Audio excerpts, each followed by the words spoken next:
नमस्ते दोस्तों, स्वागत है आपका सीमा विमल की दुनिया में।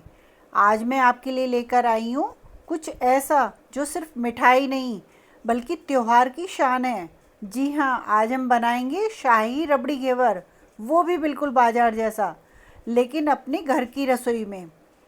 अब घेवर का नाम सुनते ही आपको दुकान नहीं भागना पड़ेगा, क्योंकि इतनी आसान रेसिपी बताऊंगी कि आपको दुकान जाने की ज़रूरत ही नहीं पड़ेगी। घेवर कुरकुरा होगा, रबड़ी मलाईदार होगी और स्वाद ऐसा कि पड़ोसी भी पूछे कहाँ से मंगवाया। तो चलिए बिना देर किए शुरू करते हैं मिठास की एक खास रेसिपी सीमा विमल की दुनिया के साथ। घेवर बनाने के लिए बहुत ही कम सामान की ज़रूरत होती है और बाज़ार में ये बहुत एक्सपेंसिव मिलता है, लेकिन आप घर में बनाएंगे ना तो इसमें इतना कम सामान लगता है और आसानी से बन भी जाता है। बस इसमें 4-5 ट्रिक्स हैं जिनको आपको ध्यान रखना पड़ेगा। अगर आपने उसको सही से फॉलो कर लिया तो आप जैसा घेवर कोई बना ही नहीं सकता। चलिए शुरू करते हैं घेवर बनाना। इसके लिए मैंने 1 कप मैदा लिया है और 1 ही कप मैंने चिल्ड पानी लिया है। ब्लेंडर जार ले लो और उसमें 4 टीस्पून घी डाल दो। मेजरमेंट का आपको बहुत ध्यान रखना है यहाँ पे। बस मेजरमेंट का ध्यान रखोगे ना तो कुछ गड़बड़ नहीं होगी। जैसे मैं बता रही हूँ बिल्कुल वैसे करना आप, बिल्कुल बढ़िया घेवर बनकर तैयार होगा। अब मैंने इसमें 3 आइस क्यूब डाल दिए हैं। आप इसको हाथ से भी फेंट सकते हो, लेकिन मैं मिक्सी से फेंट रही हूँ क्योंकि हाथ से बहुत ज़्यादा टाइम लग जाता है। मैदा और बर्फ़ डाल के ना हाथ से फेंटते रहते हैं तो उसमें बहुत ज़्यादा टाइम लगता है। तरीका वो भी है, लेकिन आप इंस्टेंट बना रहे हैं ना तो इसको मिक्सी में चला लें और अच्छी तरह से चलाएं इसमें, ताकि बिल्कुल जो ये घी है ना हमारा मक्खन की तरह लगने लगेगा। अब मैंने इसमें आधा पानी डाल दिया और आधी मैदा डाल दी है। थोड़ा थोड़ा करके ही डालें, बल्कि 50% पहले डालें और 50% बाद में डाल लें। अच्छी तरह चलाएंगे इसको। उसके बाद जो बाकी का बचा हुआ मैदा था और पानी था उसको भी डाल लेंगे। पहले मैंने इसमें पानी डाल दिया आधा, और आधा ही मैंने जो सा बचा हुआ मैदा था ना वो डाल दिया। अब इसमें मैंने 2 चम्मच बेसन का डाला है। यहाँ पर एक टिप्स दूंगी कि आपको जो भी ये मैदा और बेसन डाला है ना वो छान के ही डालें, बिना छाने नहीं डालें। और जो पानी का यूज़ करें बिल्कुल चिल्ड पानी का यूज़ करें और उसको मिलाते हुए स्मूथ बैटर बनाएं। इसमें कोई भी गांठें नहीं रहनी चाहिए, बिल्कुल लम्प फ्री रहना चाहिए ये। अब ये बिल्कुल तैयार है। उसके बाद भी एक मोटी छलनी से मैं इसको बैटर को छान लूँगी। सारा बैटर निकाल लें मिक्सी जार से और छान लें। इसमें बस यही ध्यान रखना है कि आपको कोई गांठें ना हो, तो उसकी तसल्ली हो जाएगी जब गांठें नहीं होंगी। इसमें कोई गांठें नहीं थी, लेकिन फिर भी मैंने एक बार छान लिया।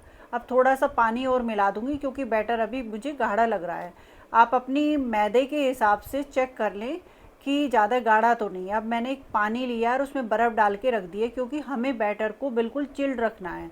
अगर बैटर चिल्ड नहीं हुआ तो जाली नहीं पड़ेंगी। इस बात का आपको ज़रूर ध्यान रखना है। ये मेरी तीसरी टिप्स है।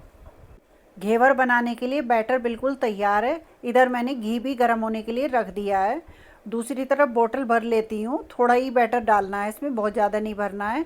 आप चमचे से भी बना सकते हैं, इस तरह की बोतल है तो उससे भी बना सकते हैं। पहले मैंने घी को चेक किया, घी बिल्कुल तैयार है। तेज़ आंच रखनी है, तेज़ ही घी का वो टेम्परेचर होना चाहिए। जैसे ही हम पहली बार डालेंगे ना तो ये छुर-छुर करके ऊपर की तरफ आएगा झाग। तो जब ये शांत हो जाए ना उसके बाद दोबारा बैटर डालना है। अब ये शांत हो गया है, अब दोबारा फिर डालेंगे। और 2 चम्मच से ज़्यादा बैटर बिल्कुल मत डालना। बार बार इसको इसी बात का ध्यान रखना है। 2 चम्मच बैटर डालना है और बिल्कुल सेंटर में डालना है। अब बीच में कैविटी बनाते जाएं बेलन की सहायता से, क्योंकि हमें जो बैटर डालना है ना वो बीच में ही डालना है। और ये कैविटी लगातार आपको बनानी है। एक बार बैटर डालेंगे वो शांत हो जाएगा, फिर कैविटी बनानी है, फिर आपको बैटर डालना है। 5-6 बार बैटर डालने के बाद ही आपको पता चल जाएगा कि आपका घेवर बनेगा या नहीं बनेगा, क्योंकि साइड में जालियां बननी शुरू हो जाती हैं। और 2 चम्मच से ज़्यादा आप बिल्कुल नहीं डालेंगे। अब गैस की फ्लेम को थोड़ा सा कम कर लें, क्योंकि झाग डालते ही ना एकदम ये उफान मार रहा है घी, तो थोड़ा सा कम कर लें। और आपको बैटर इतनी बार डालना है कि ये करीब करीब जो बीच की कैविटी है ना ये बंद होनी शुरू हो जाएगी। बस इतना ही आपको करना है और बस ये तैयार हो जाएगा। लगातार हम ऐसे ही बैटर डालते जाएंगे और जो बातें मैंने आपको बताई हैं उन बातों का आप ध्यान रखेंगे। अब ये देखो तैयार हो गया और कितनी आसानी से ये हट गया। मैंने ज़्यादा मेहनत भी नहीं करी और ये आराम से हट गया, और चाकू से ही मैंने निकाल लिया। ऐसा भी नहीं है कि मुझे किसी चीज़ की ज़रूरत पड़ी है, बस थोड़ा सा ध्यान रखेंगे तो ये फटाफट हो जाएगा। एक कटोरी मैदे से 4 घेवर बनकर तैयार हो जाते हैं। अब चलिए रबड़ी बनाने की तैयारी करते हैं। इसके लिए मैंने 3 कप दूध लिया है, ये 250 ml का कप है। आधा कप मैंने ताज़ी मलाई ली है। 2 ब्रेड स्लाइस ले ली मैंने, साइड हटाकर क्रश करके डाल दी। उसके बाद मैंने 3 टेबल स्पून मिल्क पाउडर लिया है और 3 टेबल स्पून ही मैंने शुगर डाल दी है, और 1 टीस्पून मैंने इसमें केवड़ा एसेंस का डाल दिया है, उससे फ्लेवर अच्छा आता है। 1/4 टीस्पून मैंने येलो फूड कलर का डाल दिया है, क्योंकि केसर बहुत गर्म होता है तो मैंने यहाँ पर केसर का यूज़ नहीं किया है। अब जब तक ये थोड़ा सा थिक नहीं होता तब तक मुझे इसे पकाना है। अब ये देख रहे हो, अब थिक भी होना शुरू हो गया है। फ्रेंड्स, आप ब्रेड की जगह पर अरारोट का पाउडर भी डाल सकते हैं। अगर आप अरारोट का पाउडर और ब्रेड नहीं डालना चाहते तो मिल्क पाउडर की मात्रा थोड़ी और बढ़ा दें, तो भी जल्दी ही हमारी रबड़ी बनकर तैयार हो जाएगी। और ये तैयार है, देखिए कितनी अच्छी बनी है, दानेदार पूरी। इसको ठंडा होने के लिए साइड में रख दें। अब चाशनी की तैयारी करते हैं। इसके लिए मैंने 1 कप चीनी ली है और 1 ही कप में पानी डाल लूँगी, और 3-4 इलायची साबुत खोल कर डाल लूँगी, और इसको पकने के लिए छोड़ देंगे। चाशनी का कलर थोड़ा सुंदर लगे इसके लिए मैंने इसमें येलो फूड कलर का यूज़ किया है। वीडियो अच्छा लगे तो सब्सक्राइब करना बिल्कुल मत भूलना, ऐसी ही आसान रेसिपी के लिए।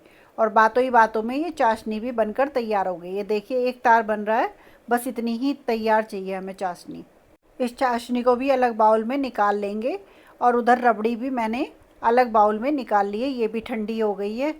सबसे पहले घेवर पर हल्की सी चाशनी लगाएंगे ताकि घेवर में मिठास अंदर तक बस जाए, और चाशनी लगाते ही घेवर बोलेगा वाह जी वाह, अब आएगा मज़ा। इसके बाद क्या करेंगे, मलाईदार रबड़ी से घेवर को सजाएंगे दिल खोल के।